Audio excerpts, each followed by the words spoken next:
भंडारीपोखरी तोड़गाँव कांग्रेस आशीर्वाद सभा।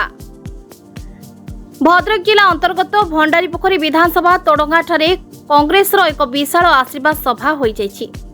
उक्त आशीर्वाद सभा विधानसभा समस्त कर्मी भोटर माने हजार हजार सह विपुल संख्यार जोगदे सांसद प्रार्थी अनंत प्रसाद सेठी, विधायक प्रार्थी निरंजन पट्टनायक को आशीर्वाद करने संगे संगे आगामी निर्वाचन में विपुल संख्यार जययुक्त कामना करथिले।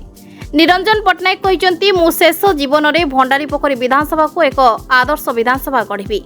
एह सभा कांग्रेस लड़ुआ नेतृत्व माने हेले श्रीजुक्त जयदेव जेना, भद्रक कांग्रेस सभापति नलिनीकांत महांती, महिला कांग्रेस नेत्री बंदिता परिड़ा, पूर्वतन जिला सभापति सुब्रत कुमार दास, छबिता चांद, भंडारीपोखरी ब्लॉक सभापति रजनीकांत चांद, बंत ब्लॉक सभापति राजकिशोर स्वाई, विकास सामल अनेक नेतृत्व जोग देथिले।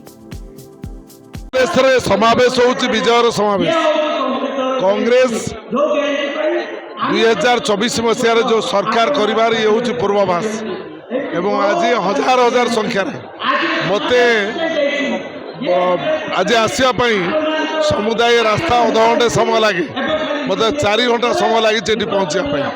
हजार हजार संख्या लोक रास्तार लोक मानसिक निष्पत्ति नहीं जे भंडारीपोखरी महंत भंडारीपोखरी निर्वाचन मंडली में विपुल भोट्रे श्रीजुक्त निरंजन पट्टनायक को जययुक्त करेंगे। ओडिशा रे कांग्रेस सरकार हम ये सांसद जीतबे एवं विधायक मान जीतबे। लोक मानसिक जो निष्पत्ति नहीं से निष्पत्ति आपण ओडिशा रे कांग्रेस सरकार हम एवं भारत वर्ष रे राहुल गांधी का नेतृत्व में एनडीए मध्य सरकार मुद्दा तो भरपूर मुद्दा रही जो मुद्दार हिसाब कर दुर्नीति, भ्रष्टाचार, अन्याय एवं जो भाव में जे विधायक थिले से जो भाव में गोटे इंजीनियरिंग कॉलेज गोटे गर्व थिला भद्रक जिले में ताकू लूट करिवार जो व्यवस्था करिसंती आज से सबूर हिसाब निकास लोक करेंगे। लूट विरुद्ध भोट देवे, भ्रष्टाचार विरुद्ध भोट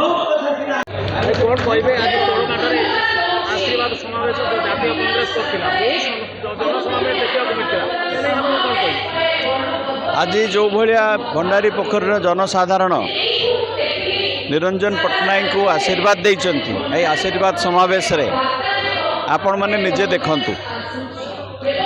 आमे आशा करि नथिलु कि एते संख्यार ए निर्वाचन मंडली आसिकी निरंजन पट्टनायक को आशीर्वाद समावेश रे आशीर्वाद देवे।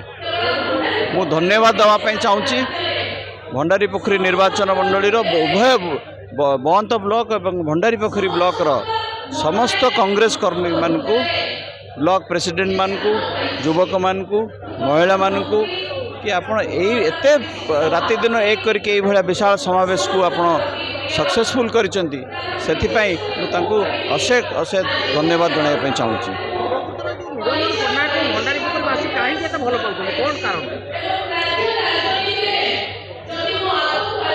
मु तो तांको पुओ आ मते पचारे मु तार उत्तरटा कौन देवी।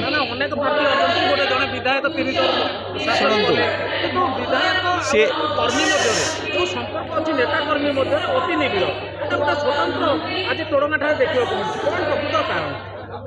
आमे जी जीवनटा देखीचु सी निज सब कम लोकों सब बेसी कर।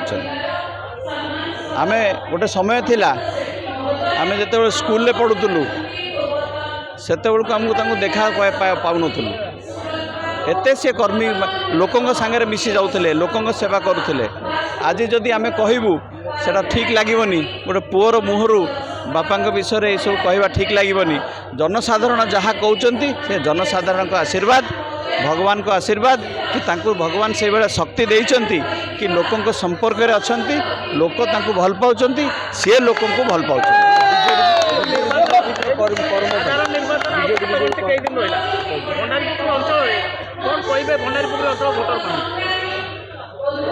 भंडारीपोखरी अंचल भोटर्स को मुझे कहबी आज आपण जो भाई आशीर्वाद देइचंती तांकर जो स्वप्न अच्छी भंडारीपोखरी निर्वाचन मंडली ताकू पूरण करने समस्त भंडारीपोखरी उभय ब्लॉक कर्मी एवं आमे माने परिवार वर्ग ସମସ୍ତେ ତାଙ୍କ ସ୍ୱପ୍ନକୁ ପୂରା କରିବା ପାଇଁ ଆମେ ରାତି ଦିନ ଏକ କରିଦେବୁ।